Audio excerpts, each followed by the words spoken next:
یہ آنے والا زلزلہ ترکی اور مصر کے اندر کہ جس سے ہزاروں لوگ لقمہ اجل بن گئے، یہ دنیا بھر میں بسنے والے لوگوں کے لیے پہلے کی طرح ایک وارننگ ہے۔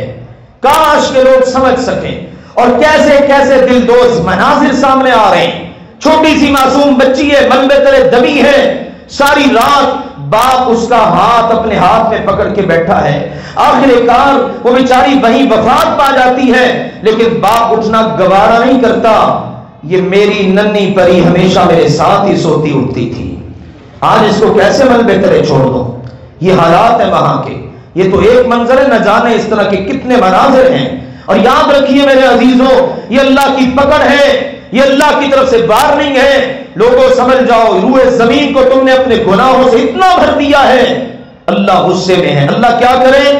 فرمایا استغفروا ربکم، اپنے رب کی بارگاہ میں استغفار کرو۔ ہم پاکستان کے لوگ، ہمیں بھی بہت استغفار کرنا چاہیے، یہ ہمارے لیے بھی کاشن ہے۔ یہ نہ سمجھو وہ ترکی مصر کا معاملہ نہیں، ساتھ والے گھر میں چوری ہو رہی ہو، بندہ کہ مجھے کیا لگی ہے، وہ ساتھ پہنچنے والے تیرے گھر بھی پہنچ سکتے ہیں، وہاں آنے والا عذاب یہاں بھی آ سکتا ہے۔ اللہ کے لیے کیا مشکل ہے؟ اس لیے اللہ کے بنو، لو انہم آمنوا واتقوا، اللہ کہتا ہے ایمان لے آؤ، مجھ سے ڈرنا شروع کر دو، اور میرا وعدہ یاد رکھو، آئے ہوئے عذابوں کو بھی ٹال دوں گا۔ تو ان کے لیے ہم دعا گو ہیں، اللہ ترکی اور مصر کے مسلمانوں کے حال پر رحم فرمائے۔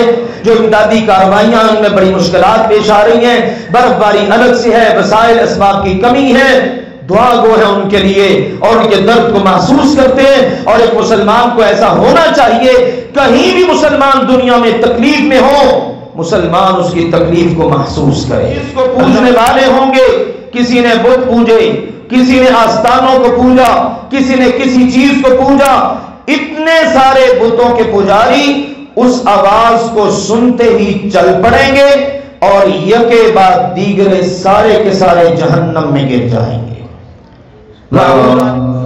الحمدللہ نحمده ونستعینه ونستغفره ونعوذ باللہ من شرور انفسنا ومن سیئات اعمالنا، من يهده الله فلا مضل له ومن يضلل فلا هادي له، وأشهد أن لا إله إلا الله وحده لا شريك له، وأشهد أن محمدا عبده ورسوله، أما بعد فإن خير الحديث كتاب الله،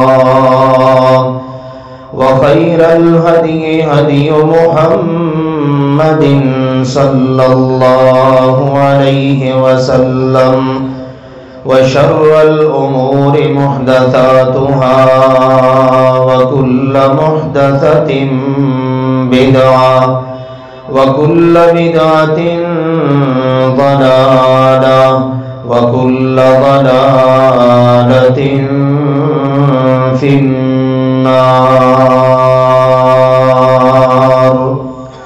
يا أيها الذين آمنوا اتقوا الله حق تقاته ولا تموتن إلا وأنتم مسلمون۔ يا أيها الناس اتقوا ربكم الذي خلقكم من نفس واحدة، وخلق منها زوجها، وبث منهما رجالا كثيرا ونساء،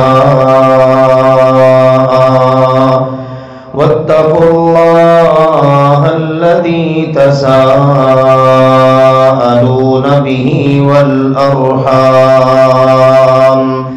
إن الله كان عليكم رقيبا۔ يا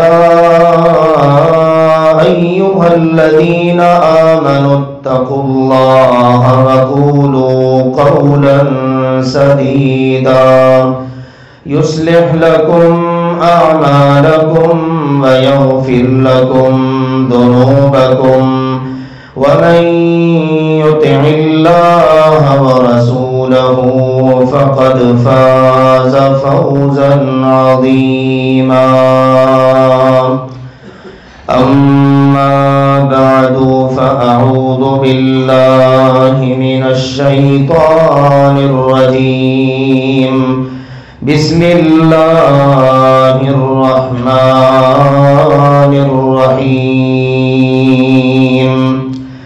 قاف والقرآن المجيد بل عجبوا أن جاءهم منذر منهم فقال الكافرون هذا شيء عجيب أإذا متنا وكنا ترابا ذلك رجع بعيد قد علمنا ما تنقص الأرض منهم وعندنا كتاب حفيظ بل كذبوا بالحق لما جاءهم فهم في أمر مريج. وقال جل وعلا وكم من ملك في السماوات لا تغني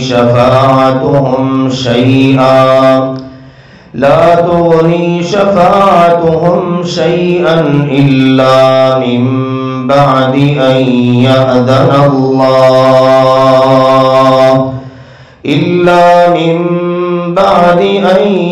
يأذن الله لمن يشاء ويرضى. اللہ سبحانہ وتعالی نے ارشاد فرمایا وَكَمْ مِن مَلَكٍ فِي السَّمَاوَاتِ آسمانوں میں کتنے ہی فرشتے ہیں لا تغنی شفاعتهم شیئا جن کی سفارش بھی کچھ کام نہ آئے گی فائدہ نہ دے گی الا من بعد ان یأذن اللہ مگر اس کے بعد کہ اللہ تعالی اجازت دے لمن یشاء ویرضا جس کے لیے چاہے اور پسند فرمائے.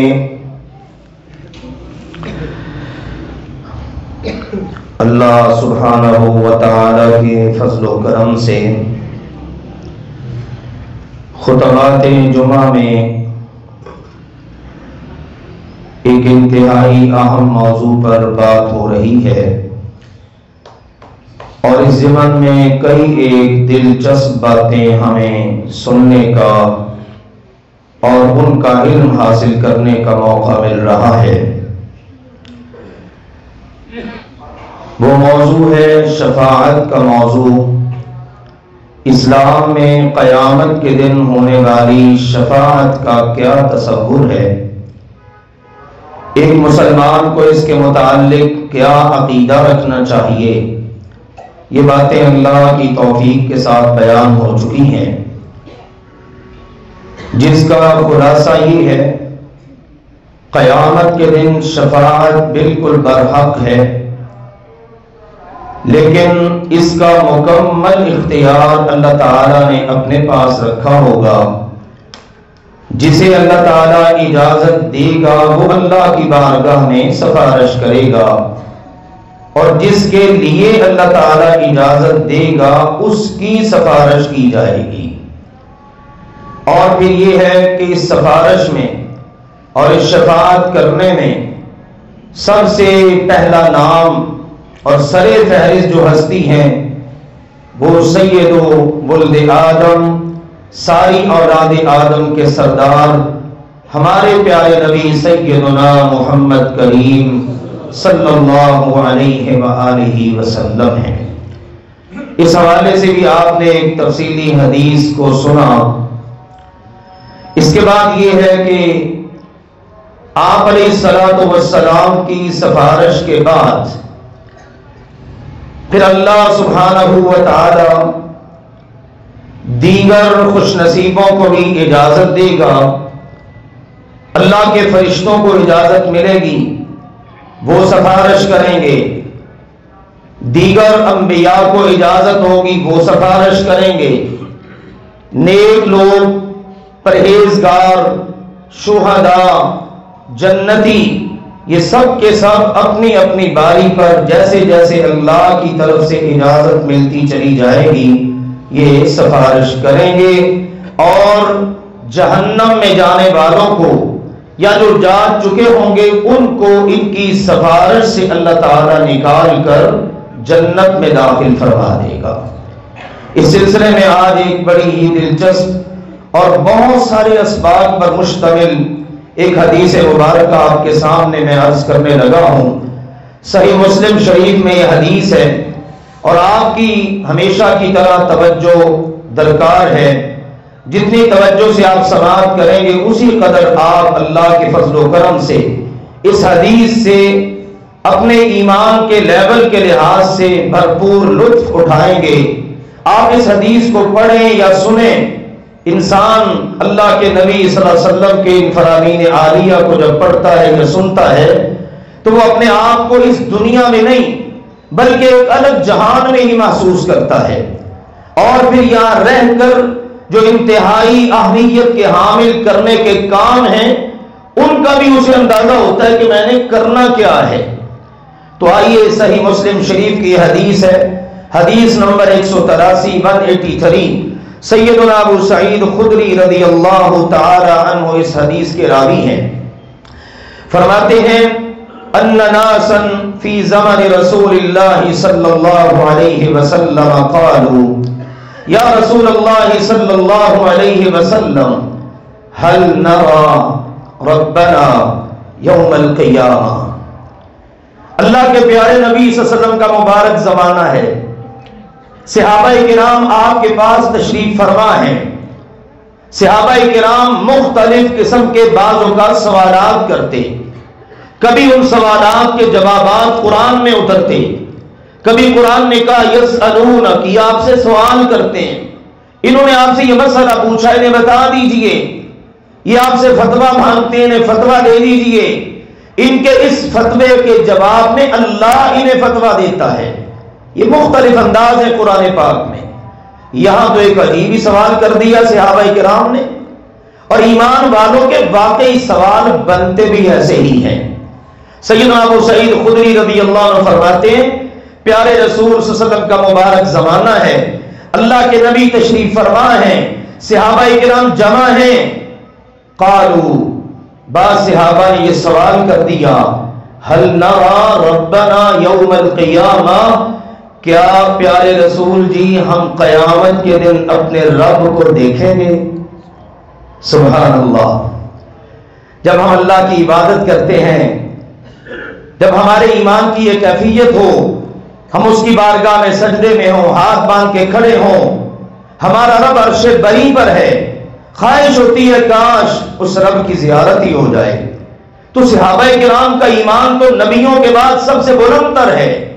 یہ سوال کیا تو رسول اکرم صلی اللہ علیہ وآلہ وسلم جواب دینے والے بھی کتنے عظیم ہیں۔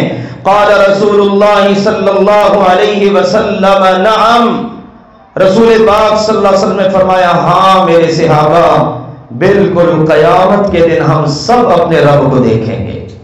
سبحان اللہ۔ فرمایا پھر نبی اکرم صلی اللہ علیہ وسلم نے قال، آپ نے فرمایا مجھے یہ بتاؤ، هل تضارون فی رؤیت الشمس بالظہیرۃ سہوا لیس معها سحاب، بالکل دوپہر کا وقت ہو، آسمان دنیا پر سورج چمک رہا ہو، درمیان میں کوئی بادل نہ ہو، اس دوپہر کے وقت میں تمہیں سورج کو دیکھنے میں کبھی کوئی مشکل ہوئی؟ کیا کہتے ہیں ہم لوگ؟ ہمارا جواب ہے نہیں. صحابہ کرام کا جواب، تمام کے تمام صحابہ کہنے لگے لا یا رسول اللہ، اے اللہ کے رسول صلی اللہ علیہ وسلم کبھی بھی نہیں. دوپہر کا وقت ہو، سورج نکلا ہو، بادل کوئی نہ ہو، ہم بآسانی سورج کو دیکھ سکتے ہیں. فرمایا چلو ایک اور بات بتاؤ، وَهَلْ تُضَارُّونَ فِي رُؤْيَةِ الْقَمَرِ لَيْلَةَ الْبَدْرِ سَهْوًا لَيْسَ فِيهَا سَحَابٌ. 14ویں رات ہو اور بدر کی رات، 14ویں کا چاند آسمان دنیا پر نمودار ہو اور بالکل مطلع صاف ہو، درمیان میں کوئی بادل نہ ہو، چاند دیکھنے میں کبھی کوئی دقت ہوئی ہو؟ کہا جی لا یا رسول اللہ، اے اللہ کے رسول ایسا کبھی بھی نہیں ہوا. اسی لیے دیکھ لیتے ہیں بڑی آسانی سے، اور ہمیں دیکھنے میں کوئی ضرر تکلیف مشکل نہیں. سنیے میرے عزیزو، رسول اکرم صلی اللہ علیہ وسلم نے فرمایا، قال آپ نے فرمایا ما تضارون فی رؤیت اللہ تبارک و تعالی یوم القیامت الا کما تضارون فی رؤیت احدہما. جس طرح سے تم دنیا کے اندر سورج یا چاند کو ایسے منظر میں اور ایسے حال میں دیکھتے ہو، قیامت کے دن تم اپنے اللہ سبحانہ و تعالی کو دیکھنے میں بھی کوئی تکلیف محسوس نہیں کرو گے. بلکہ یہاں تو تمہیں کچھ نہ کچھ دقت ہوتی ہے نا. سورج دیکھ رہے ہیں، سورج کی شعائیں آنکھوں میں پڑتی ہیں اور بڑا دور محسوس ہوتا ہے. چاند، اس کو دیکھنے میں بعض اوقات کچھ نہ کچھ تکلیف کا احساس. فرمایا سنو، اذا کان یوم القیامہ، جب قیامت کا دن ہوگا تو تمہیں اتنی سی تکلیف بھی نہیں ہوگی اللہ سبحانہ و تعالیٰ کو دیکھنے میں. اللہ سبحانہ و تعالیٰ کو دیکھیں گے. دنیا میں نہیں دیکھا جا سکتا. دنیا میں اللہ نے کوئی آنکھ ایسی بنائی نہیں جو اللہ کو دیکھ سکے. ہاں قیامت کے دن انشاءاللہ ہم سب اپنے اللہ کو دیکھیں گے. فرمایا جب یہ منظر بنے گا، اللہ کو دیکھنے والے دیکھیں گے. اذا کان یوم القیامہ اذن مؤذن، قیامت کا دن ہوگا، ایک آواز دینے والا آواز دے گا، مؤذن اذان دے گا. لیکن وہ اذان یہ والی نہیں جو نماز کے لیے ہوتی ہے، وہ اذان ہی علیحدہ ہوگی. اذن مؤذن، اذان دینے والا ایک اذان دے گا، اعلان کرنے والا اعلان کرے گا. کیا کہے گا؟ کہے گا لِيَتَّبِعْ كُلُّ أُمَّةٍ مَا كَانَتْ تَعْبُدُ، ہر امت اپنے اپنے معبود کے پیچھے چل پڑے. چلو بھائی، جو جس کی عبادت کرتا تھا اس کے پیچھے چلو. غور سے سنیے گا اس حدیث کو. اگر آپ سنیں گے تو شاید آپ کے دلوں کو بھی یہ حدیث جھنجھوڑے. آگے میرا آپ کا تذکرہ آ رہا ہے. ایک ایک جملہ اس کا ایسا ہے، بندہ اس ترازو میں اپنے آپ کو تولے تو خود اپنا وزن محسوس کر سکتا ہے. اذان دینے والے نے اذان دی، کیا جملہ کہا؟ لِيَتَّبِعْ كُلُّ أُمَّةٍ مَا كَانَتْ تَعْبُدُ، ہر امت اپنے اپنے معبود کے پیچھے چلے جس کی وہ دنیا میں عبادت کیا کرتی تھی. رسول اکرم صلی اللہ علیہ وسلم نے فرمایا فَلَا يَبْقَى أَحَدٌ كَانَ يَعْبُدُ غَيْرَ اللَّهِ سُبْحَانَهُ مِنَ الْأَصْنَامِ وَالْأَنصَابِ إِلَّا يَتَسَاقَطُونَ فِي النَّارِ. جیسے ہی یہ آواز بلند ہوگی، اللہ کے علاوہ جس کو پوجنے والے ہوں گے، کسی نے بت پوجے، کسی نے آستانوں کو پوجا، کسی نے کسی چیز کو پوجا، اتنے سارے بتوں کے پجاری اس آواز کو سنتے ہی چل پڑیں گے اور یکے بعد دیگرے سارے کے سارے جہنم میں گر جائیں گے. معبودان باطلہ کا یہ حال، ہر کوئی اپنے معبود کے پیچھے چل رہا ہے. اللہ تعالیٰ نے اس لیے قرآن میں کہا انکم وما تعبدون من دون اللہ حسب جہنم انتم لہا باردون لو کان ہؤلاء آلہۃ ما وردوها وکل فیہا خالدون. اللہ نے فرمایا او جھوٹے معبودوں کے پجاریوں، تم اور تمہارے سارے جھوٹے معبود جہنم کی آگ کا ایندھن ہیں، تم سب نے اس میں جانا ہے. لو کان ہؤلاء آلہۃ، اگر تمہارے بنائے ہوئے یہ معبود واقعی سچے معبود ہوتے، ما وردوها، تو جہنم میں داخل نہ ہوتے۔ کم از کم چلو اپنے آپ کو تو بچا لیتے نا۔ تو جھوٹے معبودوں کا اور ان کے عبادت گزاروں کا یہ حال ہوگا۔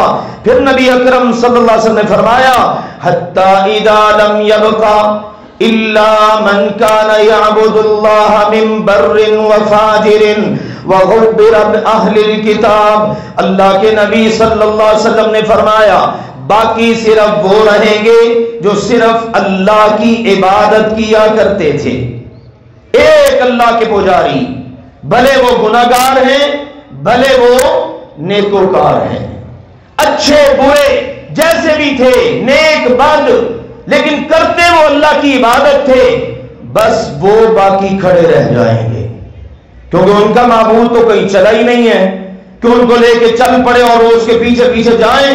جتنے جھوٹے معبودوں والے تھے وہ سب اپنے اپنے معبودوں کے پیچھے چلے اور چلے گئے جہنم کی آگ میں۔ اور فرمایا نبی اکرم صلی اللہ علیہ وسلم نے اسی طرح سے وَأَهْلِ الْكِتَابِ، اہل کتاب یہود و نصارہ رہ جائیں گے۔ اب اللہ سبحانہ و تعالی کی طرف سے یدعی الیہود، یہودیوں سے بات کرنے والا اللہ کی طرف سے نمائندہ مؤذن وہ آواز دے گا، فَيُقَالُ لَهُمْ، ان سے کہا جائے گا مَا كُنْتُمْ تَعْبُدُونَ، تم تو بتاؤ نا کہ تم کس کی عبادت کیا کرتے تھے۔ قَالُوا كُنَّا نَعْبُدُ عُزَيْرَ بْنَ اللَّهِ، سارے یہودی بولیں گے ہم اللہ کے بیٹے عزیر کی عبادت کرتے تھے۔ میدان محشر ہے، قیامت کا دن ہے، کیونکہ دنیا میں جو کیا ہوگا اب بولنا وہی ہے، اب تو کچھ چھپ نہیں نہ سکتا۔ قیامت کے دن سارے رازوں سے پردے اٹھیں گے، اب یہ خود بول کے کہیں گے ہم تو اللہ کے بیٹے عزیر کی عبادت کرتے تھے۔ فَيُقَالُ كَذَبْتُمْ، اعلان ہوگا، کہا جائے گا تم جھوٹ بولتے ہو، اس لیے مَتَّخَذَ اللَّهُ مِن صَاحِبَةٍ وَلَا وَلَدٍ، اللہ کی نہ کوئی بیوی ہے، اللہ کا نہ کوئی بیٹا ہے، اللہ کی کوئی بیوی بھی نہیں، بیٹا بھی نہیں، تم کس بیٹے کی عبادت کرتے رہے؟ چلو اگلی بات یہ بتاؤ، فَمَاذَا تَبْغُونَ، چاہتے کیا ہو، کیا چاہیے تمہیں؟ لیجئے یہودیوں کا جواب، قالو کہیں گے عطشنا یا ربنا، اے اللہ بڑی پیاس لگ چکی ہے، اب تو پیاس برداشت سے باہر ہو چکی ہے، فاسقنا، اللہ پانی ہی پلا دے ہمیں۔ فرمایا فیشار الیہم، انہیں اشارہ کیا جائے گا اور کہا جائے گا الا تردون، ادھر جاؤ نا جہاں سے پانی ملے گا، کیوں نہیں ادھر جا رہے؟ فرمایا فیحشرون الی النار، آخر انہیں بھی جہنم کی آگ کی طرف لے جایا جائے گا، وہاں پہنچیں گے کأنہا سراب، اس طرح ہوگا جیسے کہ وہ سراب ہے۔ سراب دور سے معلوم ہو رہا ہے کہ پانی ہے، لیکن جب پاس پہنچتے ہیں تو پانی نہیں ہوتا، یوں لگے گا وہ پانی ہے، بھاگم بھاگ کشا کشا پہنچیں گے، جب وہاں پہنچیں گے منظر ہی الگ ہوگا کہ یحتم بعضھا بعضا، جہنم کی آگ کا ایک حصہ دوسرے کو توڑ رہا ہے، آگ اتنے جوش میں ہے، اندر سے کڑک کڑک قسم کی جیسے آوازیں آتی ہیں نا دنیا کی آگ میں، جس وقت اس میں کوئی چیزیں ڈالی جاتی ہیں وہ جلتی ہیں، اس طرح سے جہنم کی آگ کا ایک حصہ دوسرے کو توڑ رہا ہے۔ یہ جب وہاں پہنچیں گے دیکھیں گے یہاں تو پانی کوئی نہیں، فرمایا فیتساقطون فی النار، سب کو اٹھا کے جہنم کی آگ میں پھینک دیا جائے گا۔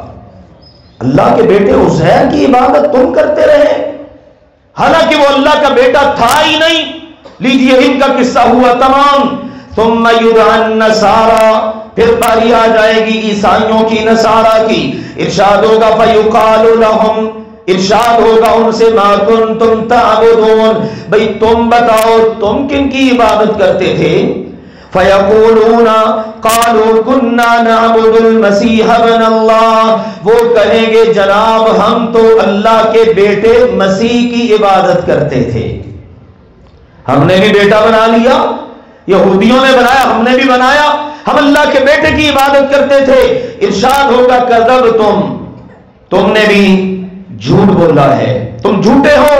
مَتَّخَذَ اللَّهُ مِن صَاحِبَةٍ وَلَا وَلَدٍ، اللہ کی نہ کوئی بیوی ہے اور نہ اللہ کی کوئی اولاد ہے، کوئی بیٹا بیٹی نہیں، نہ اللہ کسی میں سے، نہ اللہ میں سے کوئی اللہ کا جز علیحدہ ہو جائے تصور ہی نہیں ہے۔ کوئی اللہ کی بیوی نہیں، کوئی اللہ کی اولاد نہیں، تم جھوٹ بولتے ہو۔ ہاں تم بتاؤ ماذا تبغون، تم کیا چاہتے ہو؟ وہ بھی کہیں گے عطشنا یا ربنا فاسقنا، اللہ ہمیں بڑی پیاس لگی ہے، برداشت سے باہر ہے، پانی ہی پلا دے۔ ارشاد ہوگا فیشار الیہم الا ترون، ارشاد ہوگا وہ جگہ تم نے نہیں دیکھی، تمہیں تو وہاں جانا چاہیے، الا تردون، وہاں جاؤ نا۔ فیحشرون الی جہنم کأنہا سراب یحتم بعضها بعضا، وہ بھی جہنم کے قریب آئیں گے، دور سے لگے گا پانی ہے، سراب محسوس ہوگا، پہنچیں گے پانی وانی تو کچھ نہیں، البتہ جہنم کی آگ کا جوش ملاحظہ کریں گے، ایک حصہ دوسرے کو کاٹے جا رہا ہوگا۔ اللہ اس سے ہم سب کو اپنی پناہ میں رکھے۔ فرمایا فَيَتَسَاقَطُونَ فِي النَّارِ، ان کو بھی اٹھا کے جہنم میں پھینک دیا جائے گا۔ ان کا قصہ بھی تمام۔ اب کون باقی رہ گئے؟ کون رہ گئے؟ حَتَّى إِذَا لَمْ يَبْقَ إِلَّا مَنْ كَانَ يَعْبُدُ اللَّهَ تَعَالَى مِنْ بَرٍّ وَفَاجِرٍ، فرمایا رسول اکرم صلی اللہ علیہ وسلم نے اب میدان محشر میں صرف وہ باقی رہ جائیں گے جو ایک اللہ کی عبادت کیا کرتے تھے، وہ برے ہوں گے اچھے ہوں گے، فیصلے تو بعد میں ہیں، لیکن اس وقت باقی بس اب یہ رہ جائیں گے۔ اب کیا بنے گا؟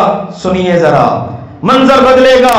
فرمایا اتاہم رب العالمین سبحانہ وتعالی فی ادنا صورت من التی رأوہ فیہا، اتنے میں رب العالمین سبحانہ وتعالی ان کے سامنے آ جائے گا، اللہ تعالیٰ ان کے پاس آئے گا، اللہ سبحانہ وتعالی، لیکن نا صورت اللہ کی ذرا بدلی ہوگی، اس سے ادنا صورت میں جس میں انہوں نے پہلے دیکھا ہوگا، کیونکہ پہلے حساب کتاب کے مراحل، دیگر معاملات اللہ کو دیکھ تو لیا ہوگا نا، اتنا اللہ کا غصہ، اتنا اللہ کا جلال، کتنے بدنصیبوں نے اللہ نے بات نہیں کی، کتنے بدنصیبوں کی طرف اللہ نے دیکھا نہیں نظر رحمت سے۔ اب اس سے نا ادنا صورت میں یہ ایک امتحان کا منظر ہوگا۔ فرمایا قال، ارشاد ہوگا فما تنتظرون، تم کس چیز کا انتظار کر رہے ہو؟ اعلان ہوا تھا ہر کوئی اپنے معبود کے پیچھے جائے، سب چلے گئے، تم یہاں کیا کر رہے ہو؟ سنیے، فرمایا تتبع کل امت ما كانت تعبد، ہر امت اپنے معبود کے پیچھے چلی گئی اور تم یہاں کھڑے ہو۔ قالوا، وہ کہیں گے یا ربنا فارقنا الناس فی الدنیا، اے اللہ، اے ہمارے رب، ہم نے تیری خاطر دنیا سے علیحدگی اختیار کر لی، سارے لوگوں سے کٹ گئے، لوگوں نے باتیں کی، تانے دیے، ملامتیں کی، رشتہ داریاں ٹوٹ گئیں، قبیلے چھوٹ گئے، بہت کچھ ہوا۔ فارقنا الناس، اے اللہ، ہم نے تیری خاطر دنیا کے اندر لوگوں سے علیحدگی اختیار کر لی۔ افقر ما كنا الیہم، باوجود کہ ہمیں ان کی بڑی ضرورت تھی، معاشرے میں رہنا ہے، دیکھو نا جی دنیا کو بھی جو ساتھ لے کے چلنا ہے، دنیا سے کٹ تو نہیں نہ جی سکتے، آخر یہ لوگ ہیں، یہ ہمارا قبیلہ ہے، یہ ہمارا معاشرہ ہے، یہ سوسائٹی ہے، ٹھیک ہے اللہ رسول کی بات ہے، لیکن دیکھو نا جی دنیا بھی تو آخر رکھنی پڑتی ہے نا جی۔ یہ آج میں اور آپ مسلمان ہیں، یہ جو وہاں کھڑے ہوں گے نا وہ کیا کہیں گے؟ یا ربنا فارقنا الناس فی الدنیا افقر ما كنا الیہم، اللہ ہمیں لوگوں کی بڑی ضرورت تھی، دنیا رکھنے کی ہمیں بھی بڑی ضرورت تھی، لیکن تیری خاطر ہم نے سب لوگوں کو چھوڑ دیا، تیری خاطر جو جڑا اس سے جڑ گئے اور تیری خاطر جو ٹوٹا اس سے ٹوٹ گئے۔ اللہ یہ کیا ہم نے دنیا کے اندر، وَلَمْ نُصَاحِبْهُمْ، ہم نے ایسے لوگوں کے ساتھ کوئی ملاقات نہیں رکھی جو ہمیں دنیا میں مگن کر دیں، آخرت بھلا دیں، تجھ سے دور کر دیں، ان کی وجہ سے تیری عبادت پر فرق آئے، ان کی وجہ سے ہماری آخرت خراب ہو، ہم نے ان سے کوئی دلی تعلق قائم نہیں کیا۔ فَيَقُولُ، اللہ فرمائے گا انا ربکم، میں تمہارا رب ہوں۔ فَيَقُولُونَ نَعُوذُ بِاللَّهِ مِن لَا نُشْرِكُ بِاللَّهِ شَيْئًا، یہ ایک امتحان کا مرحلہ ہوگا۔ وہ جو آواز گونجے گی نا، وہ اللہ سبحانہ و تعالیٰ کی نہیں ہوگی۔ وہ کہنے والا کہے گا اچھا ذرا دیکھ لیں، آزما کے تو دیکھیں۔ کوئی کہا میں تمہارا رب ہوں، کہیں گے ہم اللہ کی پناہ میں آتے ہیں تجھ سے، ہم نے اللہ کے ساتھ کسی کو کبھی شریک بنایا ہی نہیں، بن دیکھے شریک نہیں بنایا، تو اب دھوکہ کیسے کھا جائیں؟ ہمیں تو اپنے رب کی آواز کی اب پہچان ہو چکی ہے، ہم پہچانتے ہیں جس رب کو سجدے کیے، آج اس رب سے ادھر ادھر ہو ہی نہیں سکتے۔ دنیا میں غائبانہ طور پر ادھر ادھر نہیں ہوئے تو آخرت میں کیسے ہو جائیں؟ ایک مرحلہ، پھر دوسری بار ایسا ہی ہوگا، میں تمہارا رب ہوں، کہیں گے ہم تجھ سے اللہ کی پناہ میں آتے ہیں، ہم نے تو اپنے رب کے ساتھ کبھی کسی چیز کو شریک بنایا ہی نہیں۔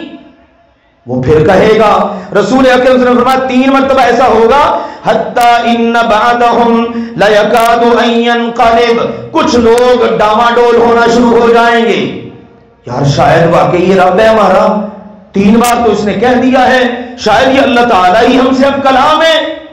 جیسے ہی وہ ڈگمگانے لگیں گے نا، فیقول، ارشاد ہوگا، هل بینکم وبینہ آیۃ فتعرفونہ بہا، کیا تمہارے اور اس اللہ کے درمیان کوئی نشانی ہے کہ جس نشانی سے تم اللہ کو پہچان سکو؟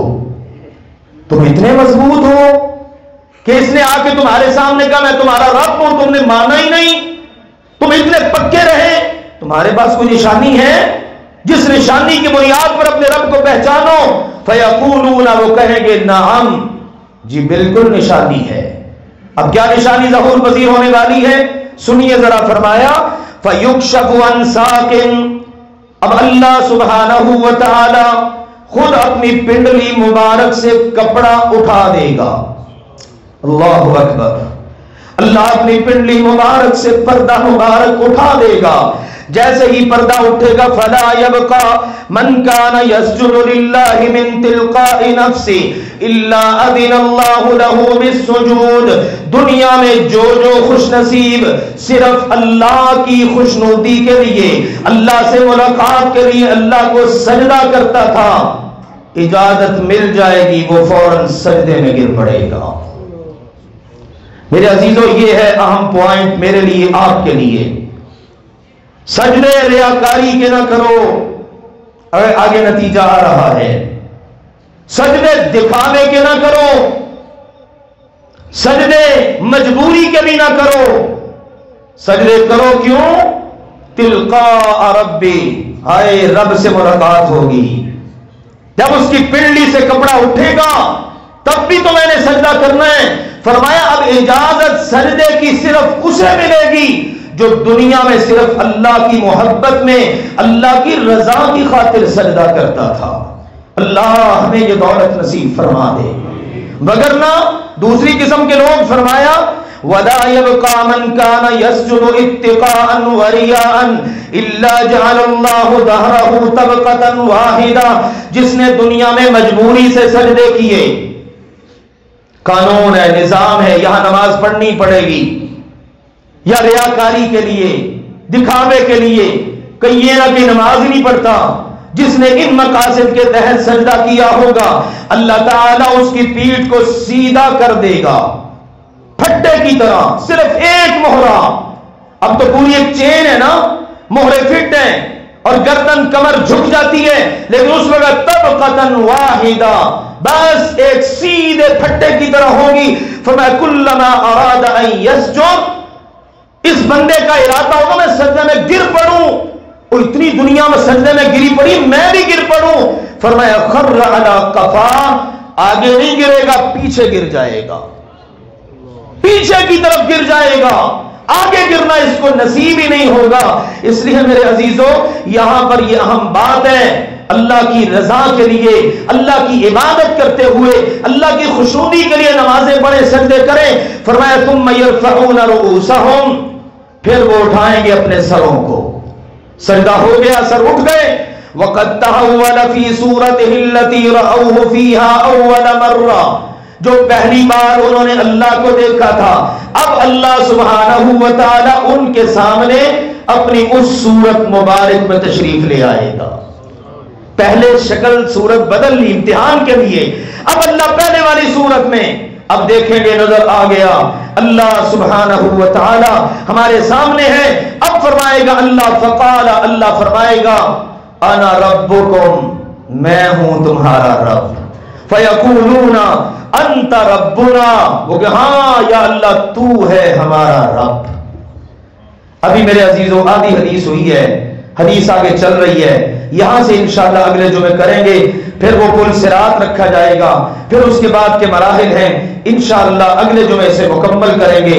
اللہ مجھے اور آپ سب کو سمجھنے کی توفیق عطا فرمائے. جو سبق اس حدیث سے ہم سب نے سن کر یا میں نے بتا کر اخذ کیے ہیں، کیونکہ وقت اجازت نہیں دیتا ہوتا کہ میں ایک ایک جملے پر بات کروں، دل تو چاہتا ہے، اب یہاں رہا نہیں گیا.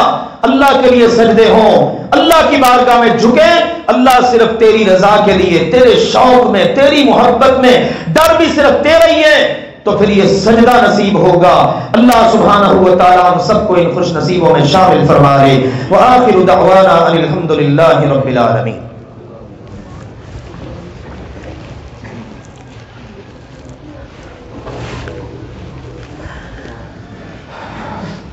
الحمد لله نحمده ونستعينه ونستغفره ونعوذ بالله من شرور أنفسنا ومن سيئات أعمالنا.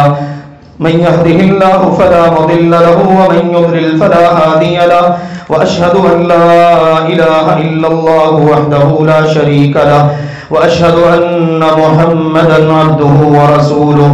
أما بعد فإن خير الحديث كتاب الله وخير الهدي هدي محمد صلى الله عليه وسلم وشر الأمور محدثاتها وكل محدثة بدعة وكل بدعة ضلالة وكل ضلالة في النار.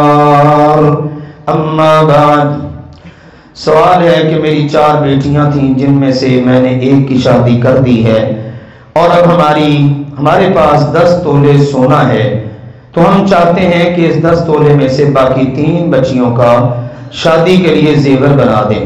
تو کیا ہمیں اس 10 تولے میں سے زکوٰۃ دینی پڑے گی؟ پہلے ہم زکوٰۃ دیتے تھے، تو اب ہم نے یہ بچیوں کے نام کر دیا ہے، کیا اب بھی زکوٰۃ دینی پڑے گی؟ دیکھیے، زکوٰۃ کے لیے اصول یہ ہے، آپ کے پاس اپنی ضروریات پوری کرنے کے بعد جو مال بچ جائے اور آپ کے پاس وہ پورا سال رہے، آپ نے اس کی زکوٰۃ دینی ہے. آپ نے اس کی زکوٰۃ دینی ہے. اب چونکہ یہ مال پڑا ہے ماں باپ کے پاس، ویسے بچیوں کے نام کر دیا، ایک الگ بات ہے کہ چلو 3 بچیوں کا اتنا زیور بن جائے گا، لیکن ابھی بچیوں کے ہینڈ اوور نہیں کیا، ان کا قبضہ نہیں ہے، ان کے پاس نہیں ہے. آپ پہلے ٹھیک کر رہے تھے کہ 10 تولے کی زکوٰۃ دیتے تھے، آپ اس 10 تولے زکوٰۃ کو اسی طرح سے جاری رکھیے. صرف یہ نام کر دینے سے نہیں، یہ ہمارے معاشرے کے اندر کئی قسم کی چیزیں چلتی ہیں. آپ دیکھتے ہیں نا، ٹیکس سے بچنے کے لیے لوگ کیا کرتے ہیں، چلو میں فائلر ہوں جناب، میرا فلاں بیٹا ہے، بیٹی ہے، وہ فائلر نہیں ہے، یہ جائیداد ان کے نام کر دیتے ہیں. راستے تو کئی آتے ہیں نا مسلمانوں کو. ایسا میرے عزیزو زکوٰۃ صدقات کے حوالے سے رستہ اختیار نہیں کرنا. آپ نے اگر اپنی بیٹیوں کے نام کر دیا ہے کہ ہم چاہتے ہیں ان کا زیور بنا دیں، تو جب آپ اپنی اس خواہش کو، اپنی چاہت کو پورا کر دیں گے، بچیوں کو ان کا حصہ ان کے سپرد کر دیں گے، پھر آپ زکوٰۃ سے فارغ ہو جائیں گے. پھر بچیاں جانیں، ان کا کام جانیں، لیکن وہ جب تک آپ کے پاس ہے آپ اس کی زکوٰۃ ادا کرتے رہیں. واللہ تعالی اعلم بالصواب. اللہ سبحانہ و تعالی اس ساری کائنات کا خالق و مالک ہے، وہ جب چاہے جو چاہے اس کائنات کے اندر کر سکتا ہے. یہ آنے والا زلزلہ ترکی اور مصر کے اندر کہ جس سے ہزاروں لوگ لقمہ اجل بن گئے، یہ دنیا بھر میں بسنے والے لوگوں کے لیے پہلے کی طرح ایک وارننگ ہے. کاش کے لوگ سمجھ سکیں. اور کیسے کیسے دلدوز مناظر سامنے آ رہے ہیں. چھوٹی سی معصوم بچی ہے، ملبے تلے دبی ہے، ساری رات باپ اس کا ہاتھ اپنے ہاتھ میں پکڑ کے بیٹھا ہے، آخر کار وہ بیچاری وہیں وفات پا جاتی ہے، لیکن باپ اٹھنا گوارا نہیں کرتا، یہ میری ننھی پری ہمیشہ میرے ساتھ ہی سوتی اٹھتی تھی، آج اس کو کیسے ملبے تلے چھوڑ دو۔ یہ حالات ہیں وہاں کے، یہ تو ایک منظر ہے، نہ جانے اس طرح کے کتنے مناظر ہیں۔ اور یاد رکھیے میرے عزیزوں، یہ اللہ کی پکڑ ہے، یہ اللہ کی طرف سے وارننگ ہے۔ لوگوں سمجھ جاؤ، روئے زمین کو تم نے اپنے گناہوں سے اتنا بھر دیا ہے، اللہ غصے میں ہے۔ اللہ کیا کرے؟ فرمایا استغفروا ربکم، اپنے رب کی بارگاہ میں استغفار کرو۔ ہم پاکستان کے لوگ، ہمیں بھی بہت استغفار کرنا چاہیے، یہ ہمارے لیے بھی کاشن ہے۔ یہ نہ سمجھو وہ ترکی مصر کا معاملہ نہیں، ساتھ والے گھر میں چوری ہو رہی ہو، بندہ کہ مجھے کیا لگی ہے، وہ ساتھ پہنچنے والے تیرے گھر بھی پہنچ سکتے ہیں، وہاں آنے والا عذاب یہاں بھی آ سکتا ہے، اللہ کے لیے کیا مشکل ہے؟ اس لیے اللہ کے بنو، لو انہم آمنوا واتقوا، اللہ کہتا ہے ایمان لے آؤ، مجھ سے ڈرنا شروع کر دو، اور میرا وعدہ یاد رکھو، آئے ہوئے عذابوں کو بھی ٹال دوں گا۔ تو ان کے لیے ہم دعا گو ہیں، اللہ ترکی اور مصر کے مسلمانوں کے حال پر رحم فرمائے، جو امدادی کارروائیاں ان میں بڑی مشکلات پیش آ رہی ہیں، برف باری الگ سے ہے، وسائل اسباب کی کمی ہے، دعا گو ہے ان کے لیے، اور ان کے درد کو محسوس کرتے ہیں۔ اور ایک مسلمان کو ایسا ہونا چاہیے، کہیں بھی مسلمان دنیا میں تکلیف میں ہو، مسلمان اس کی تکلیف کو محسوس کرے۔ اللہ سبحانہ و تعالی ان سب کے لیے عافیت والا معاملہ فرمائے۔ ہمارے بہت ہی مشفق مہربان استاذ تھے شیخ شفیق الرحمان فرخ صاحب، جامعہ ابن تیمیہ کے اندر استاذ تھے، ہم نے بھی ان سے کچھ عرصہ الحمدللہ علم حاصل کیا۔ وہ اللہ تعالیٰ کا فیصلہ ہے کہ پرسوں وفات پا گئے۔ بہت مشفق مہربان استاذ تھے، کڈنی ٹرانسپلانٹ ہوا، بیٹے نے اپنے والد محترم کو، بیٹا بھی عالم دین ہے، انہوں نے اپنے بیٹے کو اپنی کڈنی دی، لیکن اللہ کے فیصلے ہمیشہ غالب آتے ہیں۔ ان کے لیے بھی ہم دعا کرتے ہیں، دیگر اپنے فوت شدگان کے لیے بھی اللہ سبحانہ و تعالیٰ سب کی مغفرت فرمائے۔ چونکہ وہ میرے استاذ محترم تھے تو انشاءاللہ نماز جمعہ کے فوراً بعد ہم ان کی غائبانہ نماز جنازہ ادا کریں گے۔ اس کے ساتھ یہ ہے میرے عزیزوں، الحمدللہ اللہ کے فضل و کرم سے ہمارے ادارے کے ایک اور طالب علم نے، الماس ظفر اللہ، اس بچے نے ماشاءاللہ محترم قاری زاہد صاحب کے پاس اپنا حفظ قرآن مکمل کر لیا ہے۔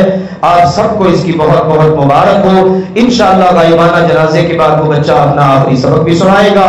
اور اس کے ساتھ ہی میں آپ کو یاد دہانی کروا دوں کہ انشاءاللہ 19 فروری کو، 19 فروری بروز اتوار نماز مغرب کے وقت یہاں انشاءاللہ العزیز عالمی محفل حسن قراءت اور تقریب حدیث منعقد ہونے جا رہی ہے۔ ہر سال ہوتی ہے ماشاءاللہ۔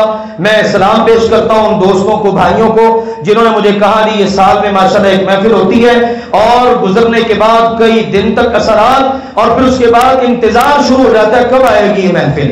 تو میں آپ کو یہ مبارکباد پیش کرتا ہوں، پہلی بار ٹاؤن شپ میں اللہ کے فضل و کرم سے مصر کے قرۂ کرام بھی تشریف لا رہے ہیں، اور وہ آپ کے مرکز میں تشریف لا رہے ہیں۔ انشاءاللہ 19 فروری کو یہاں پر اللہ کے فضل سے یہ محفل منعقد ہوگی۔